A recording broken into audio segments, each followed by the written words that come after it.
নমস্কার বন্ধুরা, my little world চ্যানেলে আপনাদের সবাইকে স্বাগত জানাই।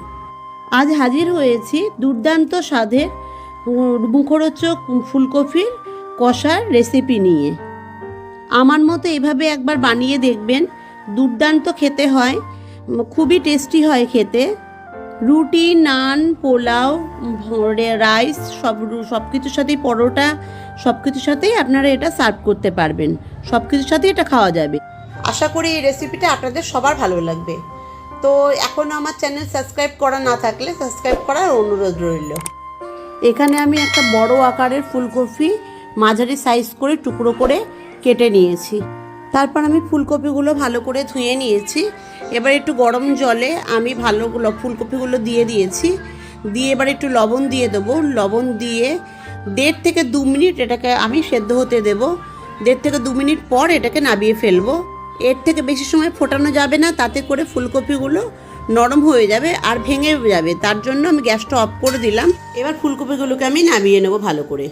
দেখতেই পাচ্ছেন ফুলকপিটা ঠিক এইভাবেই সেদ্ধ করে নিতে হবে, এর থেকে বেশি কিন্তু সেদ্ধ করা যাবে না। তারপর একটা কড়াইতে তেল দিয়ে তেলটাকে ভালো করে পুরো কড়াইতে স্প্রে করে নিলাম। একদম লো ফ্লেমে রেখে কড়াইতে আমি দিয়ে দিলাম সামান্য পরিমাণে একটু লবণ আর সামান্য পরিমাণে একটু হলুদের গুঁড়ো। এবার হালকা সেদ্ধ করা সেই ফুলকপিগুলো বেশ লালচে রং করে ভেজে নেব।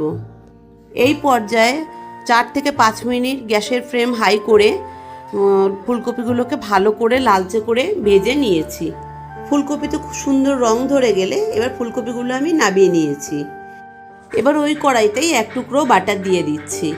বাটারের পরিবর্তে আপনারা 1 চামচ ঘিও এর মধ্যে অ্যাড করে দিতে পারেন। এবার এখানে দিয়ে দিচ্ছি 2টো মাঝারি সাইজের পেঁয়াজ কেটে।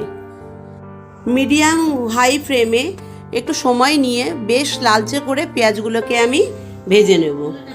দেখুন ঠিক এইভাবে কিন্তু পেঁয়াজগুলোকে ভেজে নিতে হবে।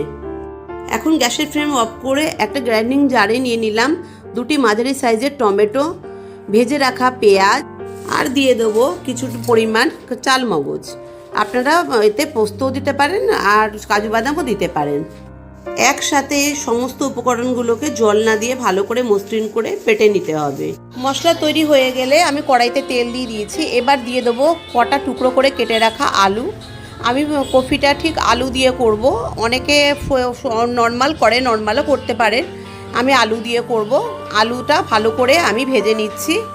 একটু লবণ দিয়ে 4-5 মিনিট ভালো করে নর্মাল ফ্লেমে রেখে, নর্মাল হিটে রেখে আমি ভেজে নেব আলুটাকে। আলুটা ভালো মতো ভাজা হয়ে গেলে লালচে করে এবার আমি ফোড়নের জন্য দিয়ে দেবো 1 টেবিল চামচ জিরে, 2টো লবঙ্গ, 2টো এলাচ, 2টো দারচিনি আর 3-4টে গোলমরিচ, তেজপাতাও দিয়ে দেবো। এবার এটা ভালো করে ভাজতে থাকবো যতক্ষণ না একটা সুন্দর গন্ধ বেরোয়।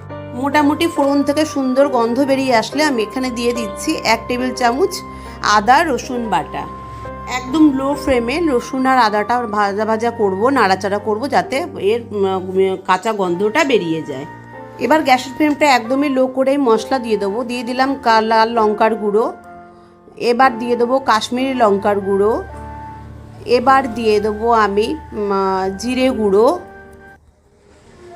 এরপর দিয়ে দেবো 1 টেবিল চামচ ধনে গুঁড়ো, এরপর দিয়ে দেবো আমি হলুদ গুঁড়ো, এরপর হলুদ দেওয়ার পর আমি দিয়ে দেবো লবণ স্বাদ মতন, কারণ আমি আগেও লবণ দিয়েছি, সেই হিসাব মতন লবণ দিতে হবে। এবার এটা ভালো করে নাড়াচাড়া করে নেব। গ্যাসটা লো ফ্লেমেই রাখতে হবে কারণ মশলাটা যাতে পুড়ে না যায়। এরপর আমি দিয়ে দেবো যে পেস্ট করে রাখা মশলাগুলো ভালো করে নাড়াচাড়া করব আর মশলার সাথে কড়াইতে নাড়াচাড়া করার পর মিক্সিতে লেগে থাকা যে মশলাটা রয়েছে সেই মশলাটাতে জল দিয়ে একটু আমি কড়াইতে দিয়ে দেবো। দেবার পর এটা ভালো করে মশলাটাকে কষিয়ে নেব নাড়াচাড়া করে বেশ কয়েক মিনিট ধরে। মশলা থেকে যতক্ষণ না তেল ছেড়ে আসবে ঠিক ততক্ষণ আমি মশলাটাকে নাড়াচাড়া করব। দেখুন মশলাটা নাড়াচাড়া হয়ে করতে করতে আমি দিয়ে দিলাম একটু 1/2 চামচের মতন গরম মশলাটা দিয়ে আমি একটু নাড়াচাড়া করে নেব। তো এতে আপনি একটু চিনিও দিয়ে দিতে পারেন, যারা চিনি পছন্দ করে, যারা করে না তারা স্কিপ করে যাবেন, আমি দিইনি। তো এই পর্যায়ে আমি এখানে আবার একটু দিয়ে দেবো চাট মশলা। আপনি একটু চাট মশলা দিয়ে দেবেন। চাট মশলা দিলে পরে এর টেস্টটা কিন্তু অনেকটাই বেড়ে যায়। মশলাটাকে ভালো করে ভাজা হয়ে গেলে আমার ভেজে রাখা আলুগুলো আমি এতে দিয়ে দেবো। আলুগুলো দিয়ে মশলাটাকে একটু ভালো করে কষাবো, যাতে আলুগুলোর মধ্যে ভালো করে একটু জল দিয়ে কষাতে থাকবো, যাতে মশলাটা পুড়ে না যায়। তো এটা ভালো করে নেবো, কারণ ফুলকপি আর তাড়াতাড়ি সেদ্ধ হয়ে যায়, আলু সেদ্ধ হতে সময় লাগে। দেখুন আলুটা ভালো করে নাড়াচাড়া করার পর যখন তেল ছেড়ে যাবে তখন আমি এতে দিয়ে দেবো ভেজে রাখা ফুলকপিগুলো। এবার ফুলকপিগুলো দিয়ে দেবো। আলুটা অনেকটাই প্রায় সেদ্ধ হয়ে গেছে। ফুলকপিটা দিয়ে আবার ভালো করে একটু ভেজে নেব, ভালো করে কষিয়ে নেব।